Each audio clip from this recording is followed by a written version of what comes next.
I went down a rabbit hole a few months back trying to find Washington's most obscure ghost towns, and what I found wasn't just abandoned buildings and old mines. It was a pattern, town after town, wiped out not by bad luck, but by deliberate decisions. Railroads rerouted, dams built, laws passed. 12 towns in particular kept coming up, each one with a story that made me go, wait, that's actually insane. So that's what this video is.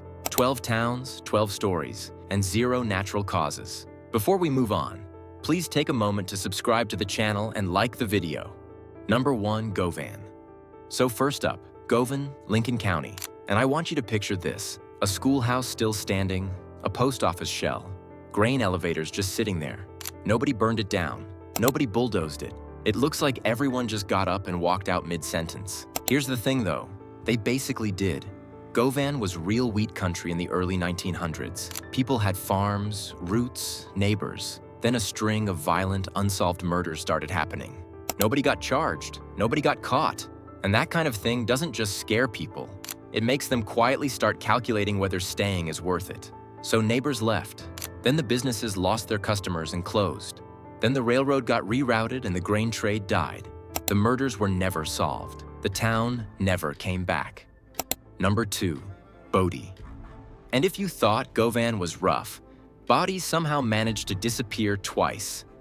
Once off the map, and once out of the history books entirely. So, Bodie, Washington, not the famous California one, Okanagan County's version, had silver, gold, a working mill, and a real shot.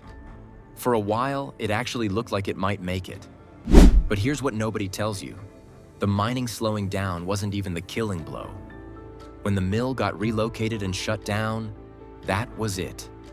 You can't do anything with raw ore and no place to process it. Then the records got mixed up with other similarly named sites, and Bodie basically got erased from the official story too. One logistical call about a mill. That's all it took. Number 3, Chesaw. Now Chesaw. And I love this one because it starts with the best origin story on this whole list. The town is literally named after a Chinese gold miner named Joe Chesaw, who found gold there in the 1800s. A real person, a real find. And for a while, the town had a post office, a school, ranches. It was legitimate. But here's what nobody tells you about post offices. They're not just mail. A post office is the federal government saying, yes, this place exists. When that closes, it's the government officially deciding your town isn't worth the paperwork anymore. The mining faded. Families moved to Oroville and Tonasket. The school closed. And some federal administrator with a spreadsheet just quietly pulled the plug. Number 4, Nighthawk. And if you thought losing a post office was bad, Nighthawk lost 2 entire economies at the same time. Nighthawk sits right on the Canadian border in Okanagan County, and that location was the whole point. Mining brought people in, but the cross-border trade kept money flowing in ways a pure mining town never gets. It was actually a smart setup. Until it wasn't. When the mining dropped off and border regulations tightened, both legs got kicked out at once. And because the roads in were already rough, there was no fallback. The road that once connected Nighthawk to the world basically became the exit ramp. Here's the thing. 2 governments, Ottawa and Washington, D.C., neither one caring even slightly about this tiny town, each made independent calls that strangled it. That's not bad luck. That's geography turned into a trap. What's left is genuinely stunning in a slow-motion collapse kind of way. A 2-story building getting swallowed by the hillside. Old cabins mid-crumble. The whole place looks like it's been falling down for decades but just hasn't finished yet. People who visited call it one of the most striking ghost town sites in the entire state, which is honestly a cruel consolation prize. Number 5, Barren. Barren is the one where you can point to the exact moment it died. Not a slow fade. A decision. Someone in a railroad office drew a route. Barren wasn't on it, and that was basically that. Here's the thing about railroads in the 1800s. You either got the line or you got left behind. Everything moved by rail. Your ore, your food, your mail, your workers. No rail connection meant no artery, and no artery meant you were already dead. You just didn't know it yet. And Barron had real gold. This wasn't hype. People were actually pulling metal out of the ground. But when the math stopped working, the population just vanished fast. Fast enough that almost nothing physical remains today. Number 6, Bordeaux. Okay, Bordeaux, this is where things get weird. There are claims floating around that Courtney Love, yes, that Courtney Love, bought the town site. And look, I can't fully verify that, but the fact that it's even a rumor tells you exactly how gone this place is. When a rock star allegedly buys your whole town and nobody really notices, you're not a town anymore. You're a line item. Bordeaux started as a logging community in King County, close enough to Seattle to feel real, but the second the timber played out, the land got more valuable than the community sitting on it. So someone bought it. The people just got folded into the transaction. You show up today and there's almost nothing physical left to see. Number 7, Copper City. And then there's Copper City, Ferry County. The name alone tells you the whole story, right? You named your town after the one thing keeping it alive. That's not confidence. That's a countdown timer. But here's what nobody tells you. The copper didn't even fully run out. What killed Copper City was the price of copper dropping on national markets. The railroad math stopping working, the company deciding extraction costs were too high. Individual miners didn't choose to leave. Some guy in an office looked at a spreadsheet and made it economically irrational to stay. Ferry County is absolutely loaded with ghost towns, which tells you everything about how this whole region got treated. Companies came in, took what they wanted, and left. The towns were never meant to outlast the extraction. Number 8, Moncton. Okay, this is the one that made me actually put my phone down when I read it. Moncton, King County. Not a failed mine, not a railroad bypass. Seattle was thirsty and your town was in the way. In 1924, Seattle restricted all habitation inside the Cedar River watershed to protect the city's drinking water. That's it. You didn't do anything wrong. Your town wasn't failing. A government just looked at a map, decided your zip code was inconvenient, and legally told everyone to leave. Today, the Cedar River watershed is this gorgeous, protected wilderness area that Seattle literally drinks from every single day. Beautiful, right?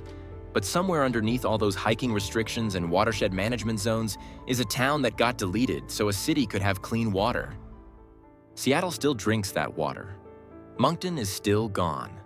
Number 9, Wellington. Wellington is the only town on this list with actual body counts. March 1910, a Great Northern Railway train gets stranded near Wellington in the Cascades during a massive snowstorm. Railroad management decides to hold the trains there instead of pushing through. Then the mountain comes down. 96 people dead. And here's what the railroad did next. They renamed the town, just called it Ty. Because Wellington was now the worst avalanche disaster in US history, and they still needed people buying tickets through that pass.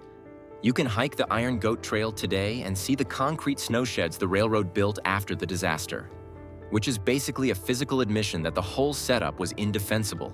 96 people died. The railroad's solution was a name change. Let that sink in. Number 10, Elberton.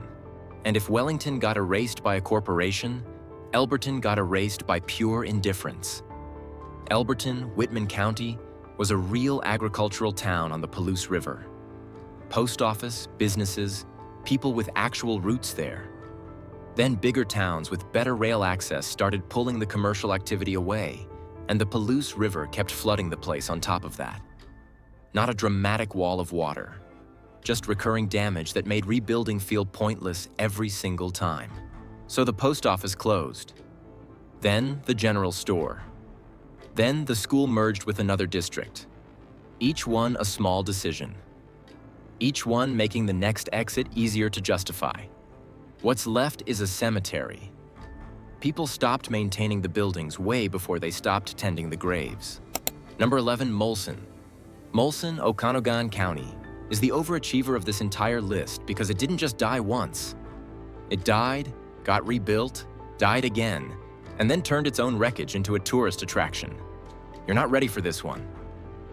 The original Molson boomed as a gold mining town in the late 1890s. Then someone platted a competing town site literally right next to it. Same name, different owners, two towns fighting over the same everything. 1-1. The other became Old Molson. Then the railroad bypassed them both and went to Oroville instead. Population gone, businesses gone. But here's the thing. Old Molson responded by building the Molson Schoolhouse Museum, with preserved buildings and equipment still standing today. They took everything from Molson twice. Molson turned it into a field trip. Number 12, Liberty. So after 11 towns that got wiped out by railroads, dams, land grabs, and city governments with a thirst problem, Liberty, Kittitas County, is the one that somehow didn't die. Founded in 1873 as a gold mining town, Liberty should be completely empty by every rule we've established today. The gold slowed down.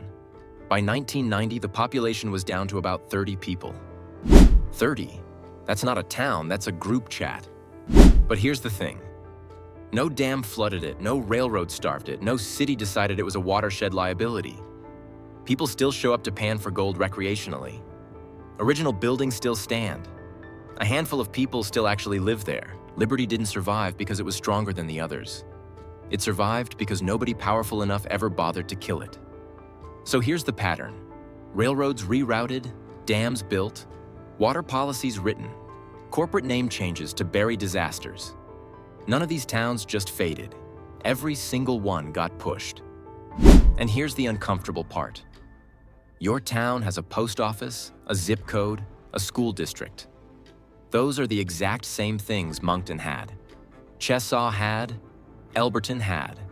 One infrastructure decision, one company picking a different route, one city getting thirsty. That's all it takes to start the clock. So drop in the comments. What's the one thing holding your town together right now? Because I genuinely want to know if it's something more solid than a railroad schedule.